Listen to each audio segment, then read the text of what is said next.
Tinubu's plan to release IPOB leader Nnamdi Kanu stalled by Southeast Nigerian politics and Imo government poll. Welcome to the news and thank you for tuning in to listen. Please subscribe to our channel. To get notified when we post hot juicy news updates, please click on the notification bell.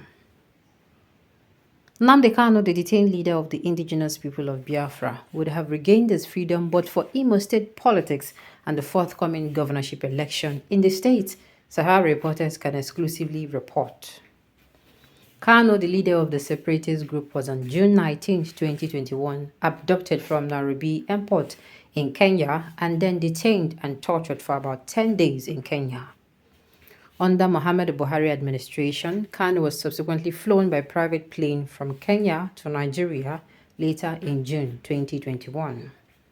Since Kanu was brought to Nigeria to face trial for terrorism charges, he has been detained in solitary confinement at the headquarters of the Department of State Services, Nigeria Secret Police, in the capital city, Abuja.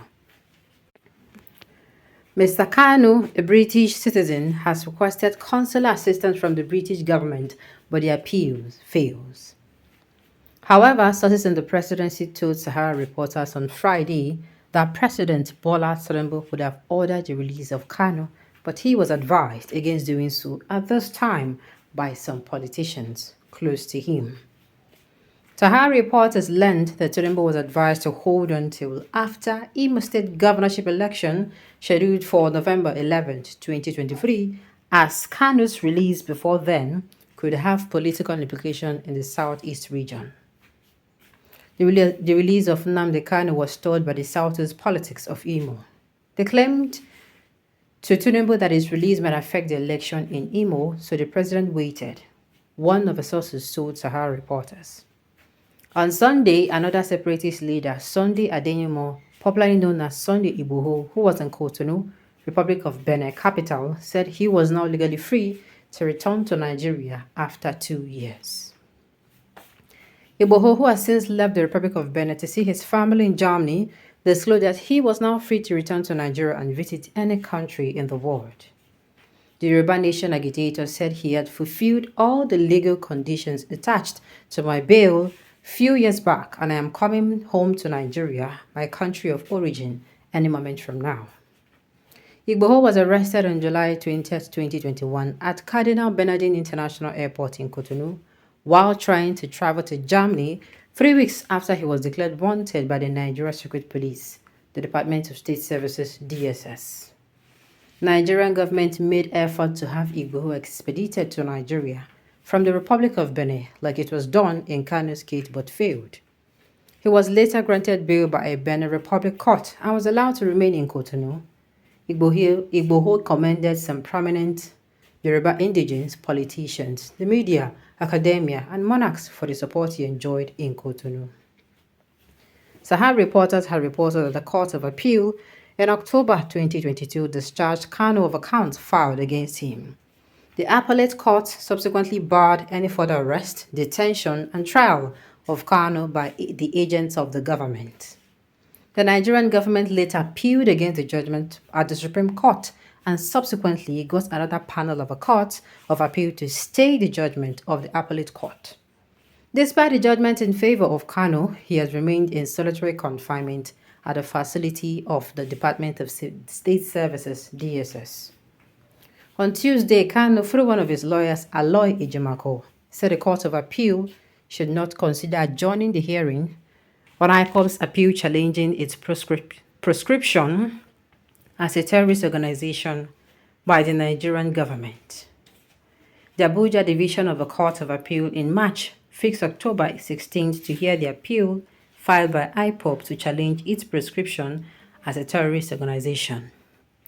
The Nigerian government under former President Muhammadu Buhari prescribed IPOB over its killings and other atrocities in its agitation for the actualization of the Biafra nation. On January 18, 2018, a federal high court sitting in Abuja held that the proscription of IPOB by the former President Buhari's government was in order. Justice Abdul Kafarati of the Federal High Court prescribed IPOB based on the ex parte motion filed by the then Attorney General of the Federation, and Minister of Justice Abubakar Malami SAN on behalf of the Nigerian government, specifically declaring as illegal all IPOB activities, particularly in the southeast and south-south regions of Nigeria. But the group approached the Court of Appeal insisting that the trial erred in law. It pleaded with the court to set aside the order of the lower courts and the motion ex parte.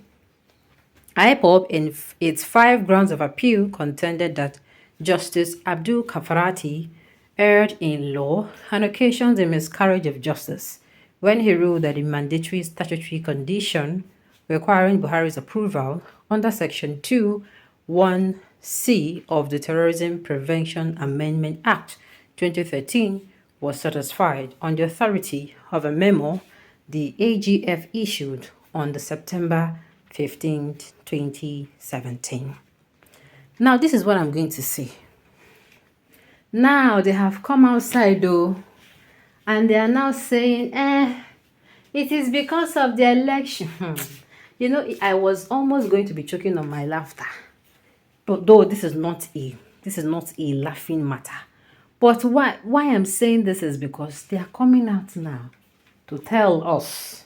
Nobody asked them anything, no. Okay, yes, okay. I think a few days ago, there was a group that came out and, they were telling Tinubu to release Nnamdi Kanu, that they are going to, that people go fall. You understand? But I'm not saying, I don't want to believe that action triggered the government. I mean, the government won't contact Nigeria and say, okay, they don't want to release them before. But some government, according to him, what did he even say? So I don't quote him out of context.